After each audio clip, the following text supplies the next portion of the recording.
Good morning, and thank you to all of our witnesses for being here with us virtually today, and thanks to everyone else who is tuning in to this very important hearing.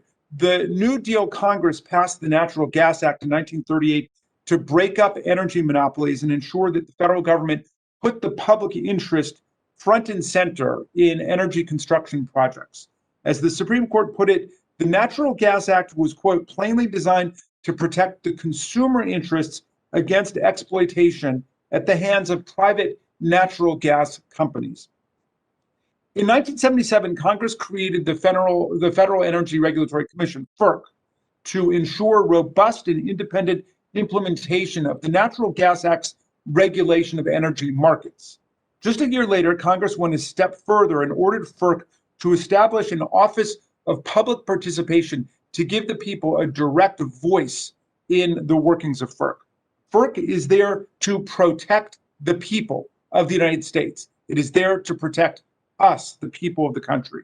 But our subcommittee's investigation has determined that rather than acting as a champion of the public interest and as a check on the limitless or seemingly limitless wealth and power and ambitions of the energy companies, FERC has become a rubber stamp for the energy companies that want to build pipelines on other people's land.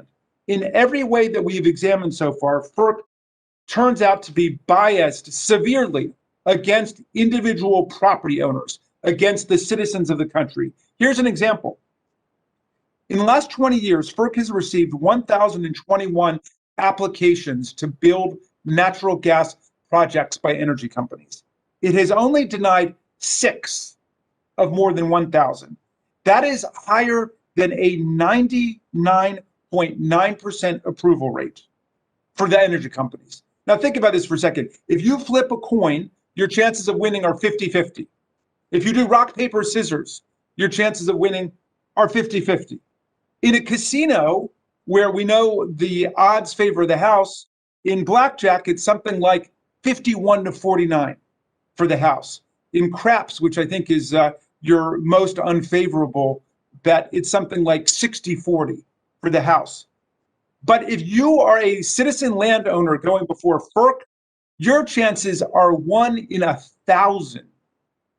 If you are an energy company, you've got more than 99% chance of winning. FERC has a similarly lopsided approval rate when it comes to certificate extensions, which pipeline companies request when their projects go beyond the agreed upon schedule. Over the last dozen years, FERC received 92 extension requests, and it won 89 of 92. That's a 96.7% win rate for the energy companies. On average, pipeline companies asked for a 21-month extension. On average, they got 20 months. In other words, when pipeline companies ask FERC for something, they get it. You can bet your bottom dollar. The company almost never loses when the house is FERC. In contrast, over the same period, FERC did not approve a single landowner appeal. A system where corporations win nearly 100% of the time and people win nearly 0% of the time is not a fair, unbiased, and balanced system. It is rigged. That is not a system of justice or administrative process that anyone can recognize for a democratic society. But there's more evidence of FERC's bias against landowners. FERC never actually created the Office of Public Participation that Congress established in 1978. That's a 40-year record of doing the wrong thing. That same year, Congress also ordered FERC to establish a landowner compensation program to help people afford to defend their rights against the pipeline companies. But FERC never set up the program. It never gets around to helping the citizen landowners of the United States, the yeoman farmers that Thomas Jefferson thought would be the backbone of America. Well, the results of this loaded deck are obvious. Landowners suffer at the hands of the big pipeline companies, even amazingly, when the pipeline projects never even get built. This year, 2 projects, the Constitution Pipeline and the Atlantic Coast Pipeline, were simply canceled. Both companies had already secured easements to take up other people's land through eminent domain. They tore up other people's land. They destroyed their businesses, but the projects themselves were canceled. And even though the projects were canceled, there is no process in place to ensure that the damage to the property is rectified and repaired by the companies, and that the people actually get the use of their land back. Now, tell me, what has that got to do with the private property rights that I thought were sacrosanct under our Constitution? What does that have to do with due process? What does it even have to do with the free market? It's just a giveaway of unlimited rights to big corporations against the people of the country. FERC claims it has no authority in these matters, leaving it solely to landowners to try to negotiate themselves with the pipeline companies. What a fraud that is. Pipeline companies get FERC certificates of convenience to exercise eminent domain power over other people's land. They need FERC's authority and approval to cut down their trees and to trample their property rights. So FERC is the necessary precondition for all of this to take place. Consider the Hollerans, who run a family maple syrup business in Susquehanna County, Pennsylvania, not far from where I live in Maryland. The Constitution Pipeline Company got an easement over the Hollerans' property through the awesome power of eminent domain. They tore down 90% of the maple syrup producing trees on the Hollerans' property, and then they completely abandoned the project. They deserted it. It's over. And to add insult to injury, the company that trampled their property calls itself the Constitution Pipeline Company.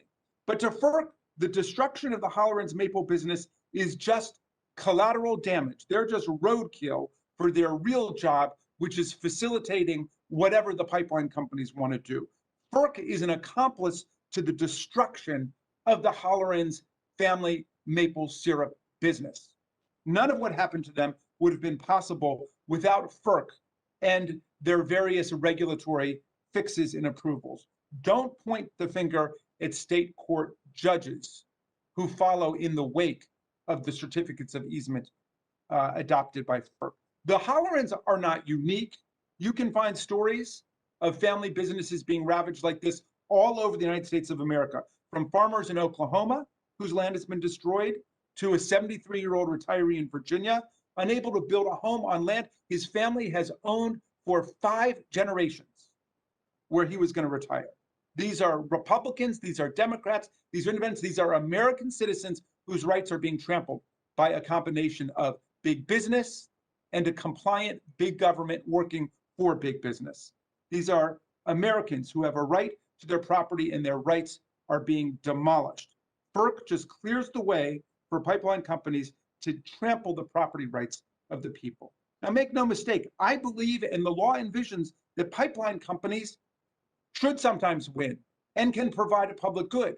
But there must be a real process that considers the merits on all sides. There must be real legal process that takes place, not a stacked deck. The process of regulating the construction of gas pipelines needs to be balanced and fair for everyone. This is the way that Congress tried to design it. It's time that FERC restores fairness and transparency and balance to the process. Thank you.